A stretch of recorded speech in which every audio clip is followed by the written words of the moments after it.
Linkage joins us to unravel the complex world of women in leadership. Join us as we face down career hurdles from proving your worth to the nuanced art of delegation.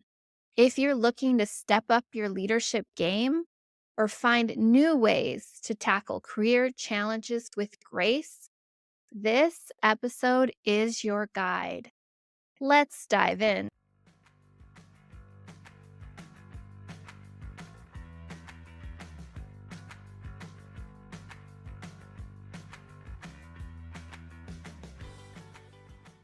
Jennifer McCollum is on a mission to create better leaders and workplaces, particularly by advancing women and promoting inclusivity. Her journey has taken her through organizations like Coca-Cola, and she has made history as the first female CEO at Linkage.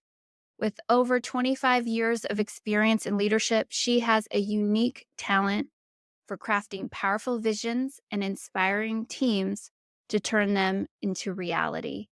She's an accomplished speaker and consultant and the author of, in her own voice, A Woman's Rise to CEO. Welcome to the show, Jennifer. Thank you, Loree. It is such a pleasure to be with you today.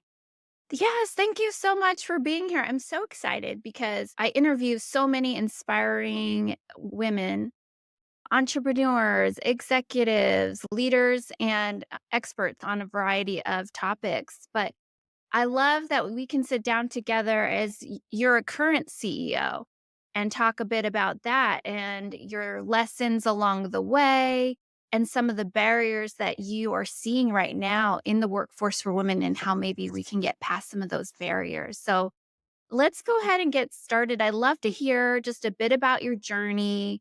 How did you end up as CEO? Well, it was a long journey, so I'll give you the very abbreviated version of Yeah. it. I actually started my career, and I had a very big career shift, kind of like you did. But in my 20s, I was really certain I wanted to be first in the media business. I wanted to be a Mm-hmm. broadcaster, and then throughout the course of my postgraduate work, I was actually on the other side of it in the corporation at the Coca-Cola company in the public affairs and communications function. So I was good at that. I was traveling all around the world. I was doing press and media relations for the Olympics and the World Cup. And it was a, by all accounts, externally, people thought I had the best job in the world. But Mm-hmm. there was something deep inside of me. And this is kind of Mm-hmm. figured this out in my mid to late 20s. I wasn't, it wasn't purposeful work for me. I was Mm-hmm. good at it. But when I looked out, and this was at the Coca-Cola company, and I saw professionals working with the executives and the leaders and the teams to make them more effective, to be better collectively than any one of us could be individually.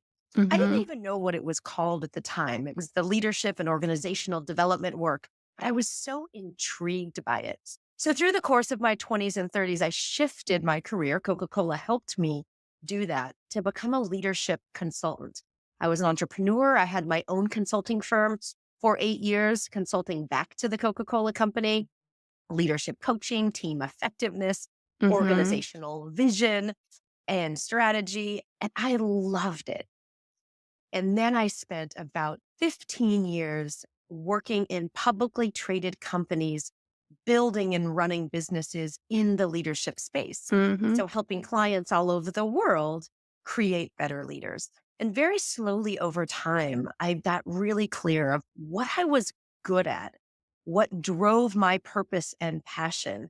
And I ended up over the last 5.5 years or so as the CEO of Linkage, a company whose purpose is to change the face of leadership. So it was all of my leadership experiences building and running and growing leadership companies, but really honing in on that focus of how to advance women and to Mm-hmm. create more gender equity in the workplace. And that is very much on purpose for me. Yeah. What a beautiful journey, Jennifer. And what I resonated with this so much because I had a similar sort of series of moments where I realized what I was doing in my career, although looked great on the outside, as you mentioned, didn't feel purposeful for me anymore. And I'm curious, sometimes when we get those inner voices that it's kind of tug at us a little bit, like, there's something not quite right. How did you pause and listen to it instead of just say, it's good. I'm great. I'm on this path. Let's just move forward. What helped you start to really pay attention to that voice? You're hitting at something really important. And I think all of us have access to it if we can pause and reflect and be honest with ourselves and to Mhm. create some self-awareness. So again, I was in my 20s traveling around the world doing these incredible global events. And yet deep down, if I was honest with myself, I Mhm. knew I didn't want to spend the rest of my life getting more and more senior roles in the communications and public affairs space. And yet my colleagues did. So I Mhm. started to notice there's a little bit of dissonance in what is bringing me passion and purpose and what seems to be bringing them passion and purpose. And that started an exploration. And I actually write about it quite a bit in the new book Mhm. because we call it the hurdle of clarity. It's sometimes it's easier to know what we don't want or what we don't like, whether it's a boss or a partner or a job. Right. And I knew something wasn't right, but I didn't know how to find what it is that would bring me joy and would Mhm. bring me passion and would be aligned to purpose. So here's what I did. First, honor and acknowledge the dissonance. My current reality does not seem to be aligned with my vision. I'm not sure what my vision for my career in this point is yet. Then I started doing a lot of exploration. I'm not sure what this thing is, but when I see people, and I happen to have access to them at the Coca-Cola company, when I see people operating with teams and leaders and organizational effectiveness, it's lighting me up. I don't have the expertise, I don't have the background, but I started talking to them. At the same time, I started pursuing other paths. Well, what if I were to get an MBA? Because then I could shift my career. And I started to explore that. I took the GMAT. But Mhm. when I looked at the curriculum of the MBA course that I did get into, there were things like quant and stats and economics and financial modeling. And it was kind of important work, but it was soul sucking. When I looked at the when I looked at the curriculum, I thought, that's not drawing me. It's not driving me. So I started to spend more and more time with the things that were drawing my attention until I could get clearer and clearer about what I wanted to test. Very luckily, Coca-Cola had a program. It was an 18-month program that could help me turn into a leadership and organizational consultant. But I found that because I got really intentional and clear about what I wanted and really honest about where I was today. It's so important, Jennifer. I We don't ask ourselves enough, what do I want? It's very easy just to go through the flow of life and, oh, this is the next step that's right in front of me, or this is the path that I should take based on what society is telling me. And what I found to be true for myself, and I'm curious, and I think this is likely true for you, is that when we do start to listen to that inner voice and what do I want and getting really clear about it, and then start taking steps forward in that path, we have such a big opportunity to let our brilliance shine. You Mm. saw where you loved that kind of work and you weren't, I guess, quote unquote, qualified for that yet. You had some skill gaps to fill.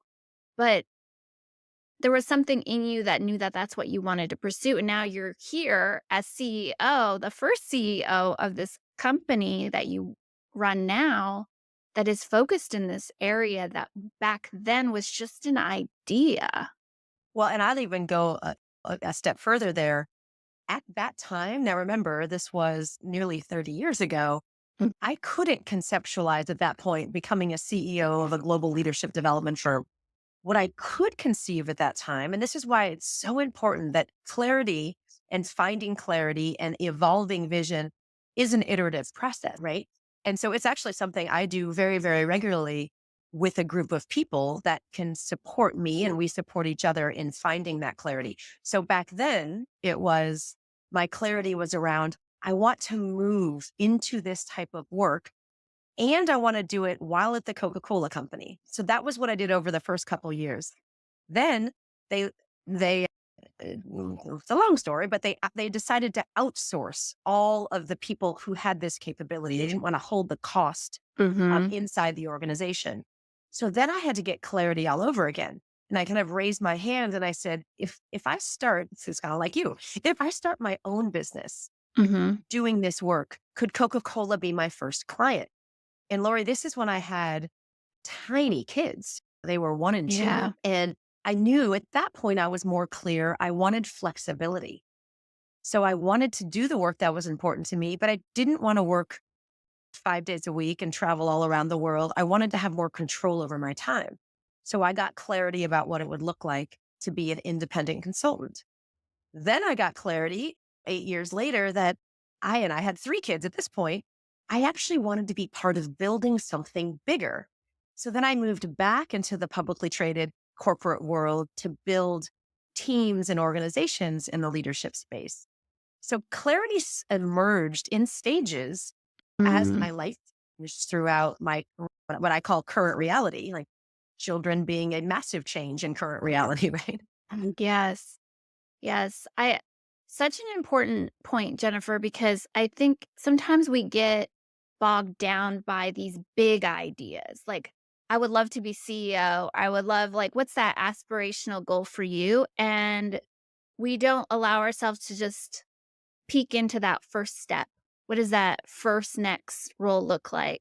From where I am today, not way down here 20 years from now when I have all of the expertise and qualifications to get that big position that I'm looking for.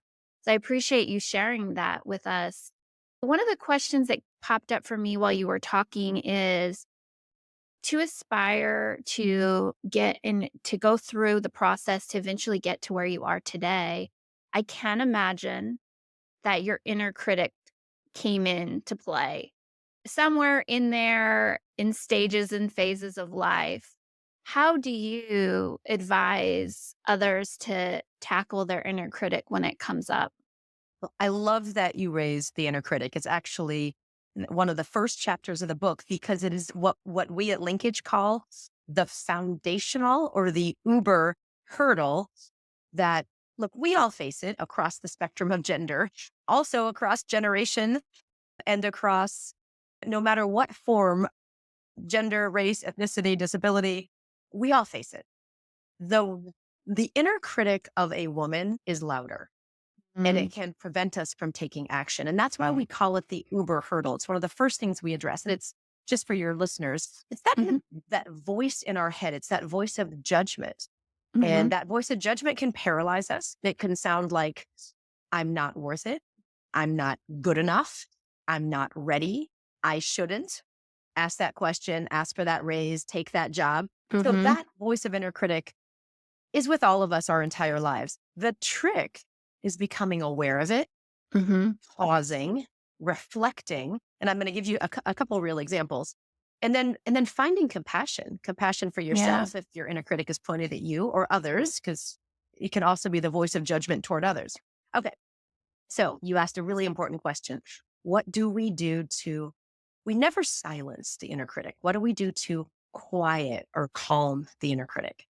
So I'll give you two quick examples. When I was asked by a headhunter if I was interested in applying for the CEO job at Linkage, my first reaction, and I wasn't aware of it quickly enough. My first reaction was, I'm not ready for that job. I have to be Mhm, groomed first. I have to be a number two. mhm. I've only been in publicly traded companies. You don't really manage everything down to the net income line in a publicly traded company. I, I'm my kids won't want me to do this because what kind of mother takes a job where you have to commute to Boston from DC? So all of this inner critic was actually paralyzing me from even putting my name in the ring. And I'm going to tell you how I overcome it. I overcame it. But I also want to say that it's this inner critic, fast forward 5 or 6 years, it just surfaced again. Why? It's new. It's uncomfortable. I'm a first time author. So my inner critic was, who do you think you are? You're not a real author. You're asking your friends to support you. What if they hate the book? All of this kind of negative self doubt was creeping in. So it's normal, it's natural at every stage in life. You're absolutely right. That inner critic pops in, and it is the most aggressive when we are in that change and getting outside of our comfort zone. And part of that is our body's natural reaction. Our mind wants to keep us safe. And you've never done this before, Jennifer. You've never written a book. And that's what your mind's like, whoa, whoa, whoa. If I write a book, like what? I don't know what's going to happen. I don't have the thought patterns. I don't have that experience yet. And so our inner critic is there to protect us in such a way that often, like, at some point, it's like we don't need it, and so anymore, right? We don't need it anymore. It was protected us before. And so I'm curious if you would share the some of the things we can do at that point. Exactly. So the Yeah. reason I told those two stories was to talk about two different approaches to support you. So the first story of the CEO, I'm not ready and I need to be groomed. It actually took the important part about that is it's not that the inner critic is bad. It's if you're not aware of it and you don't pause, reflect, find compassion, and get curious about it, it can paralyze you. Mhm. It took a couple people in my support network. Now, in this case, they happened to be two men, and they were peers of mine at my former publicly traded company. They also were looking at CEO jobs in the private equity space at portfolio companies. And as I was sharing with them, I'm not ready. I need to be groomed. I need to be a number two. They kind of just sporadically staged an intervention and said, well, wait a minute, Jennifer. If we think we're ready to be a CEO, why do you think you're not ready? And it took that support structure. And again, it could be peers, it could be mentors or coaches to help me see that that inner critic was hurting me and it was going to Mhm. prevent me from taking the best job I've ever had if I listened to it. Okay, so that was an example of find your people, right? Find the people Mm. who will support you and lift you up. Now, they equally could have said, you know what, you probably aren't ready, but here are the two or three things that you could do to become ready, which is what Mhm. happened early in my Coca-Cola stage when I was shifting my career. So Mhm. reach out to those people who will support you and lift you up. The second, and I think if you want to focus on your own evolution to identify and quiet your inner critic. The second story I told about the book launch, when I was doing a lot of book promotion, there was one comment I got in a text that actually went to my husband. And the text was, your wife seems a little out of control with her book promotion, Imho, in my humble opinion. And I was in a groove trying to find my way in this book promotion. And one text like that Mhm. created this spike in my inner critic that Mhm. almost stopped my work forward altogether. And it took me about an hour to understand what was happening. All of this self doubt and self criticism was coming from one text that I read on my husband's phone. But I became aware of it much faster. I paused. I reflected. Am I a real author? Yes, my name is on a book. Am I lacking confidence because this is the first time I've done that? Yes, that is true as well. So get curious. Well, what could I do now? And so what I did was I reached out to my support network to say, like, help me out here. This is how I'm feeling. And it was, we're here for you. We're buying multiple books. We're promoting you. I'm writing an Amazon review right now. And it kind of took me becoming really aware quickly. So you reduce the period of self pity and wallowing. Hello, it's Loree Philip here. I just wanted to share a free gift that I created especially for the Daring to Leap community. If you have lost that excitement in your work, I want you to know that you do not have to start from scratch or make a giant leap. There are small things you can shift that will make a big difference. I created a free guide and a workbook called the Career Energy Boost, a powerful resource crafted to help you reignite that spark within your professional life. If you're ready to add some life and vibrancy in your career, you can download your free copy now on the daringtoleap.tv website or by using the QR code on the screen. You deserve a career that brings you joy and fulfillment. Now, back to the show. You. I love how you brought in the support network. And I don't think, particularly as women, there's this sense of we have to do it all by ourselves. Talk to me a bit about if is that something you've seen in your experience as well? And what can we do to sort of let go of that mindset and shift into a more of it's okay to get support? So a couple things, and I'm glad you're hitting on the inadvertently, you've hit on the three most significant hurdles that women face. So we talked about clarity. That's hurdle number two. Hurdle number one is called proving your value. And hurdle number three is making the ask. So I'm going to pull those two things together. Yeah. Proving your value is women, especially, tend to put their heads down, work harder and harder and harder, say yes to more and more. And it could be at work, it could be at home with the kids, it could be in the community to prove how good we are. And we are good.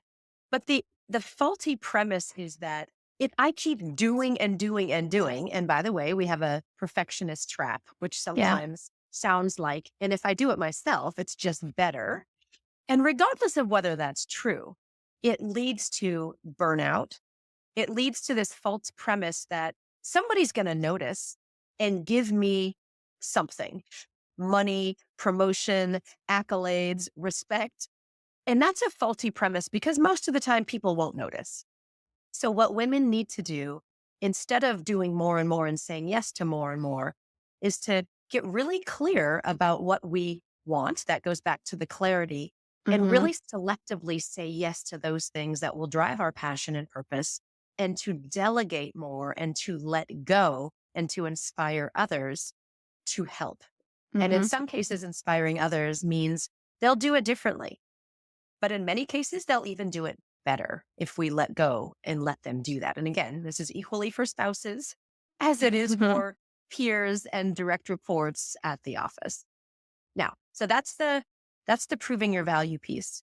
The making the ask piece, which is hurdle number three, is how do we actually leverage and activate our networks, whether it's inside the organization or outside, and make very specific asks. Women are very willing to give.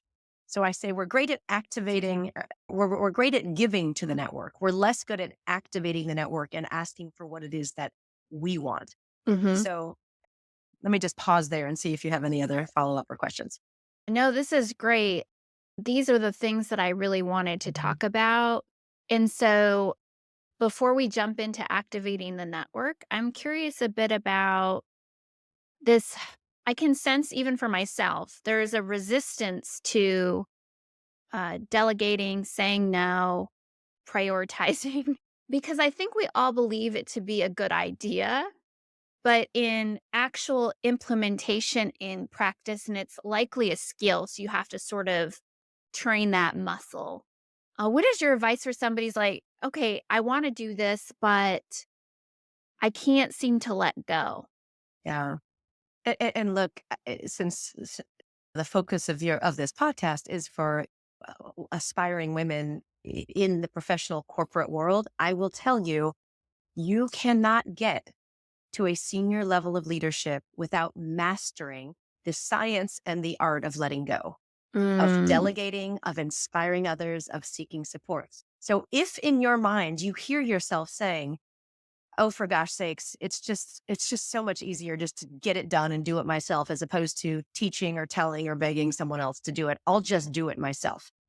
If you find yourself saying that more often than not, it's going to be really difficult for you to move up into greater positions of authority and mhm. management. And here's why. At some point, it gets completely impossible. There's no way Yeah. that you can manage all of the details for everything. And so the sooner you get practice, and I'll give you a really specific example, even in my own world about 2 years ago, We were getting ready to package and sell the company. I was very overwhelmed. I was writing the book. We were running the company in the post-COVID environment and getting ready to sell the company. Strategic planning is something every executive does every single year, and Mm-hmm. many times, multiple times a year. And it's a process. And I, as the CEO, had run that process every single year at Linkage. I'm good at it. I have a process. It's worked in the past. It's not that hard for me. But I looked at it and it's a lot. It's a lot of time and effort, right? Even facilitating the executive Yeah. team on the process. I looked to my chief product officer who said, I'm actually really interested in running the strategic planning process. It's a capability that I want to build. And I know that you're a little overwhelmed in a lot of the other initiatives. Would it be okay if I ran the process? And my first thought was, well, the CEO should really run the strategic planning process. And immediately when I found myself saying that, it was, oh my gosh, Kristen, of course you should run the process because this is the next level of your development and it takes it off of my plate. And maybe you're going to innovate in ways that I hadn't even imagined. And she did. The document looked a little different. The process looked a little different, but the output was just as good, if not better, than any of the processes I had run. So that's a really tangible example. Mm-hmm. And I had to Yeah. let her do it, even if it wasn't exactly the way I did it. I'm glad you shared that example because it makes it real, right? And you're absolutely right. Sometimes we have to get through to why do I need to do something? In this case, we're talking about letting go of tasks, processes, things that are, bogging us down and getting really clear around why that is important. And that's what you brought in. Like, you're going to need to master this skill to move to the next level. And that's important if that's what you aspire to do. It's also important if you aspire to have more time and space in your day-to-day job to actually be great at the position that you're assigned to do and not get bogged down in the details. And actually, for some reason, and this is especially true for women, it has become some kind of status symbol to talk about how busy we are all the time. And so when women especially come to me and I often will say things like, well, let's just look a couple years down the road. Like if you are wildly successful in your career and how you're leveraging career as one critical aspect of the totality of your life, paint a picture of what success looks like. And more often than not, women will say, well, I just haven't had any time to think about that. I mean, I'm so busy doing my current work and life and mom and community. And I can't think about the future. And my response to that is always, I'm really sad to hear that because it's such a disservice to you because we want to help you. We leaders, friends, supporters, the universe, we want to help you conspire to get all that you want and to be all that you can be. But if you're so busy that you can't even think about what your future looks like, Mhm, then you, in essence, are making a decision that your current reality is your vision, right? And so mhm. I want to move away, especially for women, from this, oh my gosh, I'm so busy as some kind of status symbol. It's actually not. And I'm looking at my calendar now as I transition. Actually, I'm transitioning out of the CEO role of Linkage into the next CEO role across the next several months. I have this spaciousness on my calendar. And I'm noticing how uncomfortable it is to Yes, it have. is. Oh, I'm trying to shift my perspective to what a gift to have spaciousness. And Mhm. how am I going to leverage that spaciousness to gain clarity and to exercise and to reflect and maybe to do nothing? It's not comfortable for us. No, no, especially women, we like to feel like we have everything under control, so we're very used to juggling like 5 balls at once, and so it is very uncomfortable to have space, especially in this digital day and age where every single moment is taken up by other people's demands and pop-ups and email messages, notifications, and social medias, and it's like, I forgot when I had a chance just to sit and breathe for a few minutes and pause, right? And so I definitely think it's not only a skill, but what I found for myself, and I'm also leaning into this year in an intentional way, and my intentionality is coming through in creating those moments of pause and before I start something. And it is a bit uncomfortable because I like to just stop something and dive right into the next thing without thought. Right? Okay, this is the next thing on my list. I'm pulling it right up and now I'm taking a moment and say, okay, what am I trying to accomplish with this? Does it still Yeah. make sense to do? And kind of going through the process instead of just mindly jumping in. And I found Yeah. it to be quite useful so far. You're raising a couple things. I'm gonna get back to how do you actually make those choices? And it sounds like you are doing it very intentionally. But before I tell you that, in addition to, yes, women are multitaskers, we great jugglers, and in fact we are mostly, but there's this, if we're really honest with ourselves, if we are multitasking while we're also trying to be present with our kids, or we're doing the reverse with our Mhm. staff and we're trying to like check an email, or if you hear the dings coming in. I was with two CEOs yesterday, women CEOs of Fortune 15 companies. Can I tell you something? I Sure. spent 90 minutes with them. They had no cell phones on the table. They Mhm. were completely present with me. It felt like I was the only thing that mattered to them. This was a really important conversation about a potential job for me. And these women are running multi-billion-dollar organizations, and it's all public. They make 20 plus $1 million a year Yeah. themselves. And I'm thinking to myself, they are making me feel like I'm the only person that matters to them in this moment. Do I make people feel that way? Whether again, it's at home, in the office, or in Mhm. the community. So I want to just offer that up because Yeah. this false pretense of multitasking does have consequences. Yeah, thank you for Okay. sharing that. Mhm. Okay. So now on to the other thing. Well, how the heck do we decide what to do, what not to do, what to say no to? And there is a framework in the book under that proving your value concept that we just talked about.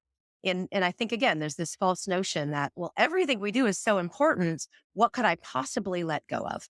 And so we have an exercise in the book that says, look at your calendar. It can be a day, a week, or a month, and start to categorize how you are spending your time. It can be at the office, outside the office.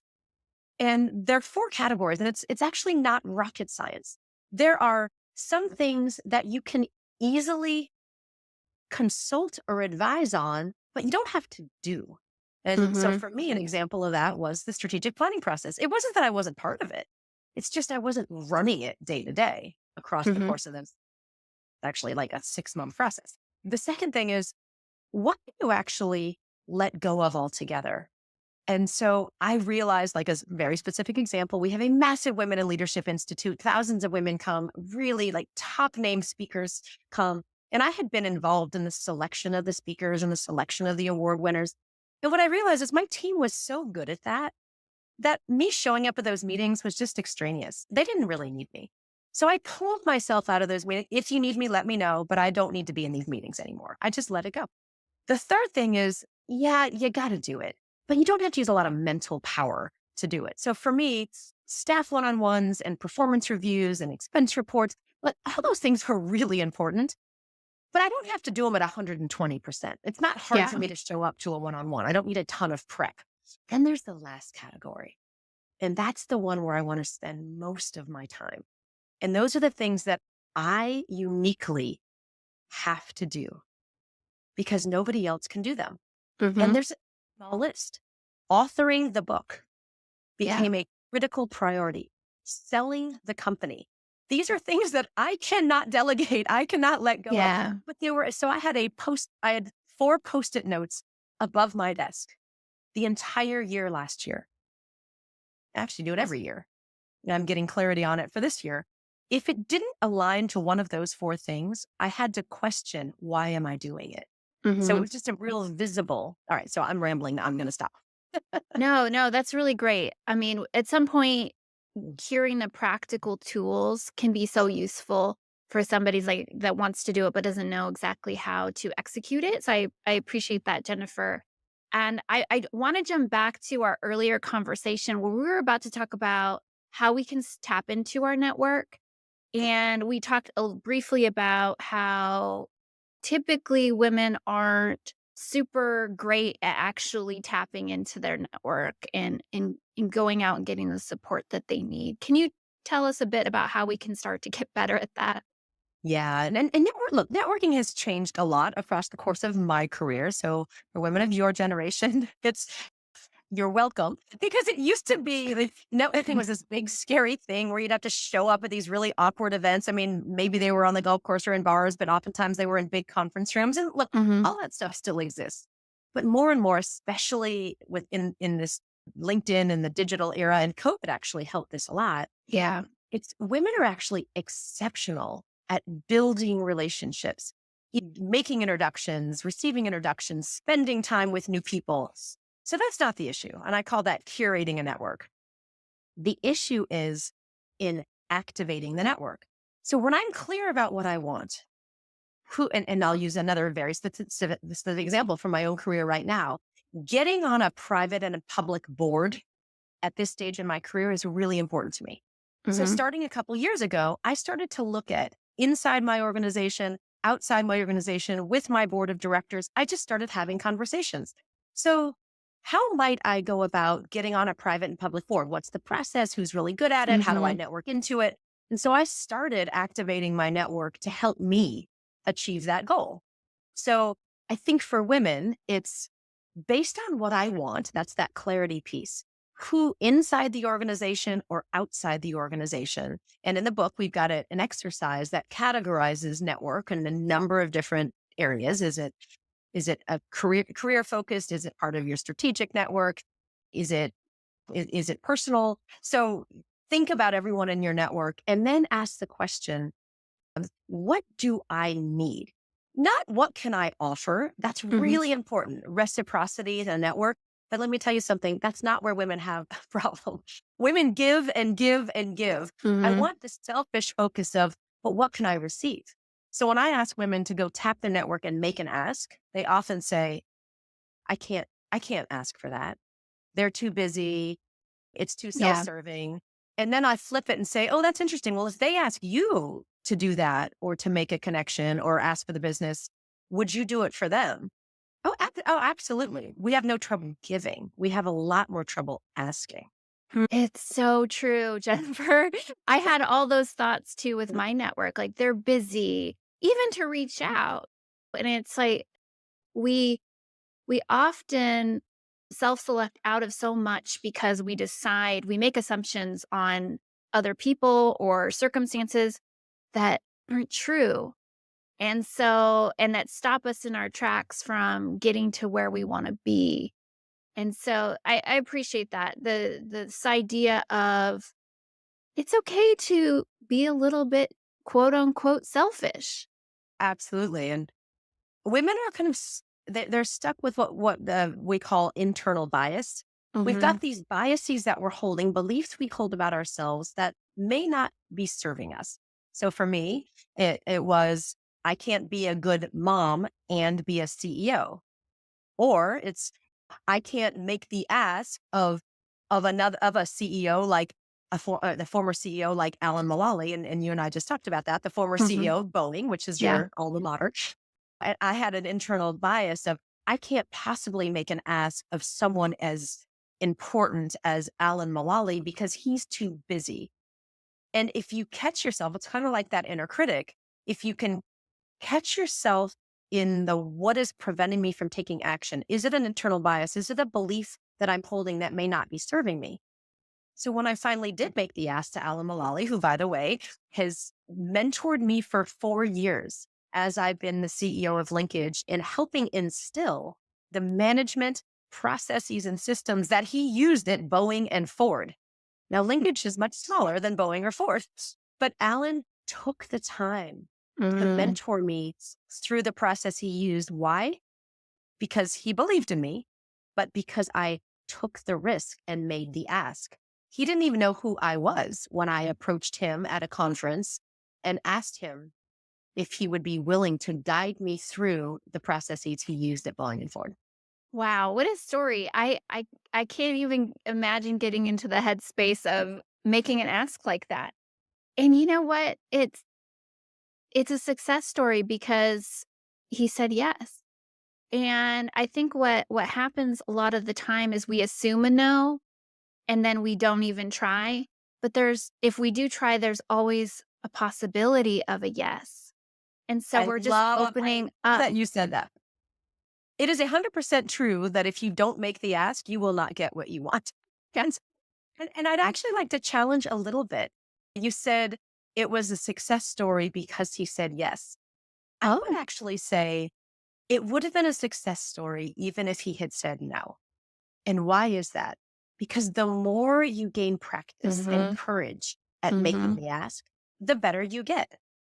And I'll give you another example. The two CEOs that I was talking to yesterday about a potential job, it's not a foregone conclusion that I want the job, and certainly not a foregone conclusion that I will get the job. But I know that going through this process is going to make me a better CEO, business leader, connector, even getting access to them as part of my network. And it's going to make me a better person. I'm not sure if it's going to be a success in terms of me getting the role or accepting the role, but the process is already successful. Yes, thank you for interjecting that because it is so true. It's the learning through the journey and becoming the person we need to be through practice is almost the more important than the actual prize at the end of the rainbow or whatever it is that you want to call it. And you're right, it was successful because you asked and you got that experience asking. And I bet you'll be a little quicker next time to even ask because of that experience that Yeah. you had. So all of these hurdles that I write about in the book and the things we're talking about today, they all get better with practice. And I'll go back to where we started with that clarity story. And I said, when I ask women what they want, they answer really in one of two ways. One, usually, one is I'm just so busy. We talked Mhm. about that. Yeah. I don't possibly have time for it. But the other one is actually even more tragic, in my opinion. And they say, I'm actually afraid to put it out there because if Mm. I put it out there and I don't get it, isn't it worse than not putting it out there at all? And that kind of just comes full circle to what we were just talking about. And if you approach work, we're talking about really life, with the mindset of it's actually not the destination of if I don't get it, is it a travesty? It's the but what have I learned along the way? And who have I amassed with me in the form of network and supporters and allies and sponsors and even if it's not quote unquote successful in how I thought it was going to be at the beginning, usually something better is going to Hmm. happen. And I think we're gonna close out there, Jennifer. I can't emphasize enough that our perceived failures are often openings to even greater success for us in other ways and where we need to be. And I'd love for you to share with the audience where they could connect with you, buy your book, learn more about your work. First of all, I would love you to connect with me on LinkedIn. It's Jennifer Shear McCollum.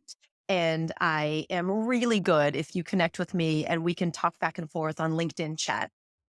You can buy the book anywhere. The easiest place to get it is on Amazon. And can I just brag for a moment? Because it just happened yesterday. I Yeah. found out that this book received the awards called the OWL Award, the Outstanding Work in Literature for Women in Business. It was the number one book selected by BookPal, an organization who rates books.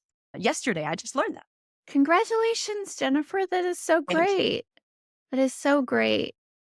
Well, I Thank you. really appreciate your time, your wisdom, and sharing in a vulnerable way your experiences through the book and through our conversation.